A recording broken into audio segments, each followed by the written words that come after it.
ایک دفعہ کا ذکر ہے کہ کسی ملک میں ایک راجہ کی حکومت تھی۔ اس کی بیوی نہایت خوبصورت عورت تھی۔ اس کا نام رانیہ تھا۔ رانیہ جہاں بھی جاتی ہر جگہ لوگ اس کی خوبصورتی کی تعریف کرتے اور وہ خوش ہو کر سب کو تحائف بھی دیتی تھی۔ ایک دن اس کے دل میں خیال آیا کہ وقت کے ساتھ ساتھ میری خوبصورتی کم ہوتی جائے گی اور لوگ میری تعریف کرنا چھوڑ دیں گے۔ یہ بات اسے بہت غمگین کر گئی۔ وہ چاہتی تھی کہ وہ ایسے ہی ہمیشہ خوبصورت رہے، لیکن جب وہ دوسری عورتوں کو دیکھتی جو اس سے عمر میں بڑی تھیں کہ وقت کے ساتھ ان کی خوبصورتی ماند پڑ گئی ہے، تو رانیہ کو اور بھی فکر لگ جاتی۔ ایک دن اسے کسی خاتون نے بتایا کہ فلاں جگہ ایک بوڑھی عورت چھوٹے سے گھر میں رہتی ہے، اس کے پاس ہر مسئلے کا حل ہوتا ہے۔ رانیہ یہ سن کر ایک دن اس بڑھیا کے پاس گئی۔ اس نے دیکھا کہ بڑھیا ایک چھوٹے سے گھر میں رہتی ہے جس کے اندر بمشکل وہ یا سو سکتی ہے یا کھڑی ہو سکتی ہے۔ رانیہ نے گھر میں دستک دی۔ بڑھیا نے پردہ ہٹا کر دیکھا تو سلام دعا کے بعد آنے کی وجہ پوچھی۔ دونوں گھر کے پاس بیٹھ گئی۔ اب رانیہ نے بڑھیا سے پوچھا، کیا واقعی ہی آپ کے پاس ہر مسئلے کا حل ہے؟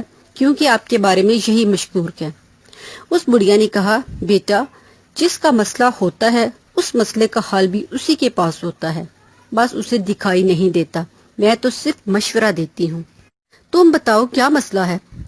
رانیہ نے اپنے بارے میں بتایا کہ میں ملک کے راجہ کی بیوی ہوں، ہر طرف میری خوبصورتی کا چرچا ہے، میں چاہتی ہوں کہ یہ خوبصورتی ہمیشہ برقرار رہے، میرا یہ حسن کبھی ماند نہ پڑے۔ وہ بڑھیا سوچ میں پڑ گئی۔ کچھ دیر بعد اس نے رانیہ کو مسئلے کا حل بتانا شروع کیا۔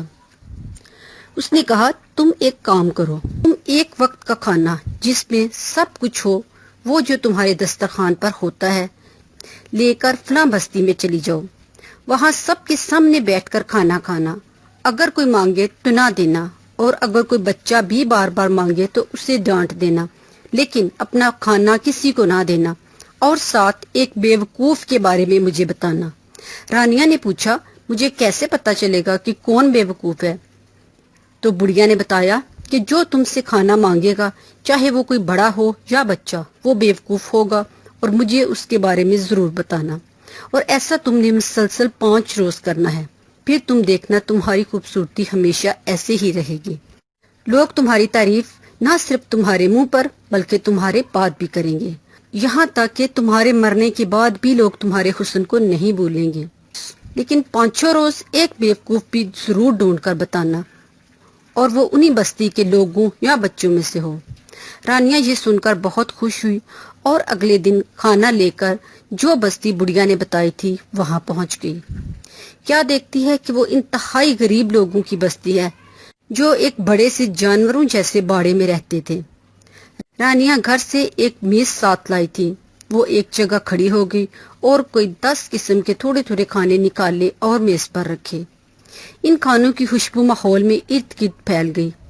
خوشبو سونگھ کر چھوٹے چھوٹے معصوم بچے دور سے دیکھنا شروع ہو گئے۔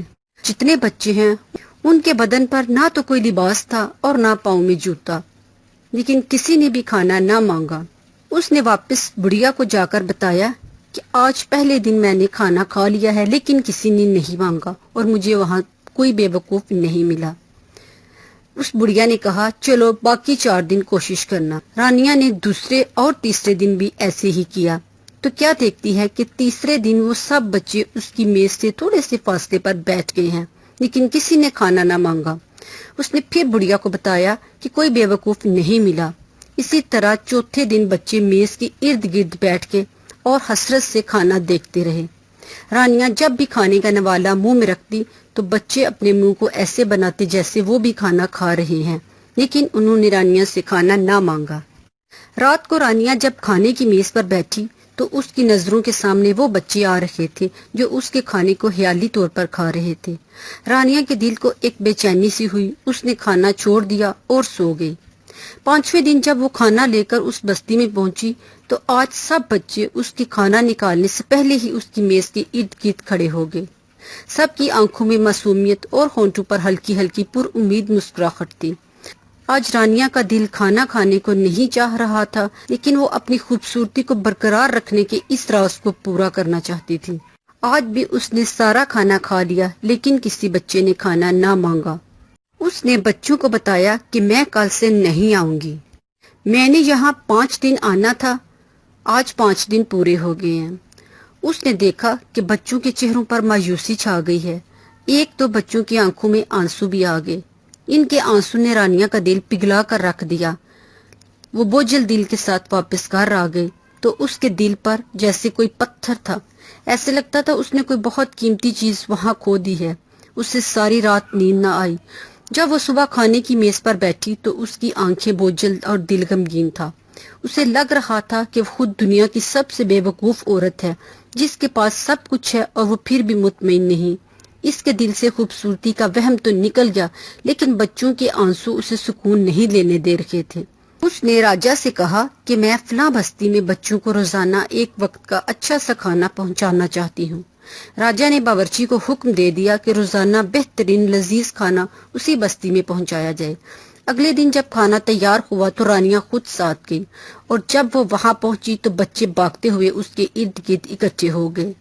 اس نے سب بچوں میں کھانا تقسیم کیا اور انہیں بتایا کہ اب روز تم لوگوں کو ایسے مزے مزے کے کھانے ملیں گے۔ سب بچے مل کر بولے، آپ کتنی اچھی اور کتنی خوبصورت ہیں۔ رانیہ کی آنکھوں میں آنسو آ گئے۔ آج اسے سچی خوشی ملی تھی، آج کسی نے اس کی دل سے تعریف کی تھی۔ وہ اس بستی سے سیدھی بڑھیا کے پاس گئی اور اسے ساری داستان سنائی اور ساتھ بتایا کہ میرے سے زیادہ بے وقوف کوئی نہیں تھا۔ میں آپ کا شکریہ ادا کرنا چاہتی ہوں کہ آپ نے میرا مسئلہ حل کر دیا۔ بڑھیا نے رانیہ کو بہت دعائیں دی۔ اب رانیہ کے دل سے خوبصورتی کا وہم نکل گیا تھا اور وہ پرسکون زندگی گزار رہی تھی۔ بچوں، اگر آپ کو یہ کہانی پسند آئی ہے تو میرا چینل ضرور سبسکرائب کریں۔ شکریہ۔